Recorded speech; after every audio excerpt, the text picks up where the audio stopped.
Hi friends. So இன்னையிலேருந்து நம்ம என்ன பார்க்க போகிறோம் அப்படின்னா கிளாஸ் 12ஓட லீகல் ஸ்டடீஸ் டாபிக்ஸ் தான் ஒன்றா நம்ம வந்து கவர் பண்ண போகிறோம். அதுக்கு முன்னாடி வந்து கிளாஸ் 12 லீகல் ஸ்டடீஸில் வந்து என்னென்ன டாபிக்ஸ்லாம் இருக்குது, அப்புறம் வந்து எப்படி வந்து இந்த பேட்டர்ன் இருக்கும் அப்படி அதெல்லாம் வந்து ஃபஸ்ட்டு பார்த்துட்டு அப்புறம் ஒவ்வொரு டாபிக்ஸாக போகலாம்.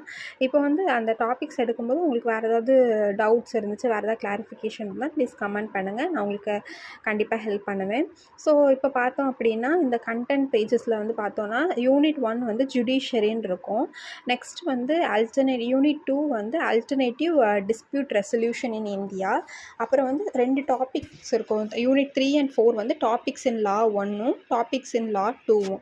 டாபிக் இன் லா 1 அப்படின்னு சொல்கிறது வந்து பிஸ்னஸ் லா வரும். பிஸ்னஸ் லாவில் வந்து என்னென்ன சாப்டர்ஸ்லாம் கொடுத்துருக்காங்க அப்படின்னா லா ஆஃப் கான்ட்ராக்ட் கொடுத்துருக்காங்க, law of thought, law of property, intellectual property law, இதெல்லாம் வந்து அதில் கவர் ஆகும். அதே மாதிரி general laws topic in law 2ல் வந்து ஜென்ரல் லாஸ் கொடுத்துருக்காங்க.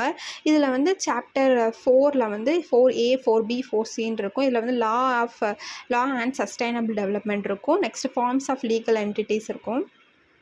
அப்புறம் கிரிமினல் லாஸ் இன் இந்தியா. அப்புறம் பார்த்தோம் அப்படின்னா யூனிட் 5 வந்துடும். யூனிட் 5ல் வந்து ஹியூமன் ரைட்ஸோட கான்செப்ட்ஸ் இருக்கும். அதுலேயுமே வந்து சாப்டர் 5A சாப்டர் 5B அப்படின்னு இருக்கும். ஃபஸ்ட் ஒன் வந்து பார்த்தோம் அப்படின்னா ஹியூமன் ரைட்ஸ் இன் இந்தியான்னு ஒன்று இருக்கும். இன்னொன்று வந்து human rights violation complaint mechanisms, அப்புறம் குவாசி ஜுடிஷியல் பாடிஸ் அப்படின்னு ஒன்று இருக்கும். நெக்ஸ்ட் யூனிட் 6 அப்படின்னு சொல்கிறது வந்து இன்டர்நேஷ்னல் லா. அப்புறம் யூனிட் 7 வந்து legal provisions in India. Unit A வந்து லீகல் சர்வீசஸ். ஸோ இதெல்லாம் தான் வந்து நம்மளோட சிலபஸில் இருக்கக்கூடிய போர்ஷன்ஸு. ஸோ வந்து இதை பற்றி நான் சொல்லணும் அப்படின்னா இது வந்து கொஞ்சம் ஈஸியாக தான் இருக்கும். ரொம்ப ஸ்ட்ரெயின் பண்ணிலாம் படிக்க, ஆனால் உள்ள டாபிக்ஸை வந்து நல்லா கிளியராக படிச்சிட்டாலே நம்ம வந்து ஆன்சர் பண்ணிக்க முடியும். இதை வந்து மொத்தமாக வந்து 100 மார்க்ஸில் வந்து 80 மார்க்ஸ் தான் நம்ம வந்து எக்ஸாம் எழுதுவோம். அதில் 20 மார்க்ஸ் வந்து ப்ராக்டிக்கல் எக்ஸாம் போயிடும்.